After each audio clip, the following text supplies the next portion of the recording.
Of the hundreds of witnesses around Dealey Plaza that day, one was in a unique position to see what was going on behind the wooden fence atop the grassy knoll. When questioned, Railroad Supervisor Lee Bowers gave the Warren Commission intriguing testimony. But did Lee Bowers die before he told the complete story of what he saw? He was in the tower behind the wooden fence, the only person back there who had the right to be there, who wasn't planning to kill the president, so far as we know. This is an aerial view of Dealey Plaza. The president's limousine was here when the fatal shot was fired. This is the Texas School Book Depository, where Lee Oswald worked. And this is the stockade fence and the grassy knoll. It is here that assassination witnesses and researchers have long believed at least one gunman was hidden, the gunman who fired the shot that killed the president. Where were you employed on November 22nd, 1963? At that time, I was employed as a tower operator for the Union Terminal Company.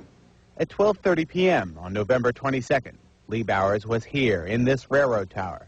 From this window, he could see the motorcade's progress on Elm Street, and he had an unobstructed view of the wooden fence atop the grassy knoll. After the assassination, Bowers tried to tell the Warren Commission what he saw that day, but like many other witnesses, he was cut off.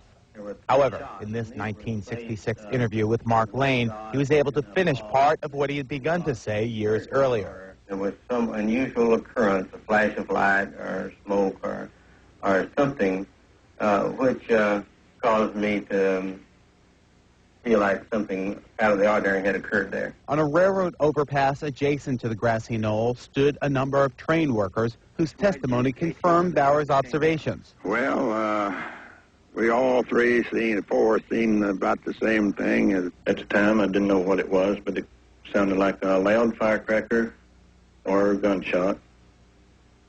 And it sounded like it came from the left and in front of us, towards the wooden fence. And there was a puff of smoke that came underneath the trees. Is there any doubt in your mind that that shot came from behind the fence? There's no doubt in my mind.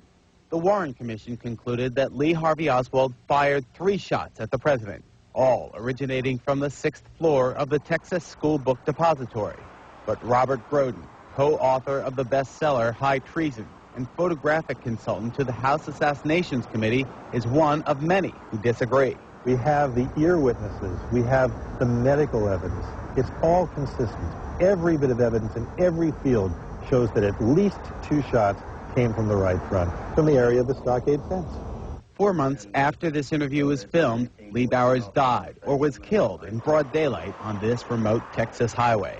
Lee Bowers was heading west here on Highway 67, heading from Midlothian down to Cleburne. And according to an eyewitness, he was driven off the road by a black car, drove him into this bridge abutment. He didn't die immediately. He held on for 4 hours, and during that time, he was talking to the ambulance people and told them that he felt he had been drugged when he stopped for coffee back there a few miles in Midlothian. But why would Lee Bowers have been killed when it seemed that he had already told all he knew? Walter Rochelle was a friend of Lee's and of his late brother Monty. Rochelle says Lee Bowers was afraid to tell all he witnessed during the assassination. Rochelle told the explosive story to now investigative reporter Maury Terry in an exclusive interview in Dealey Plaza.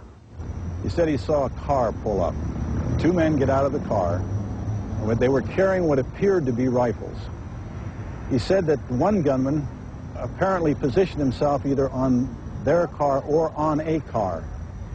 The other one, I don't recall where he said he was. He said he saw both men fire shots. He could tell by the smoke, the puffs of smoke that came from the rifles.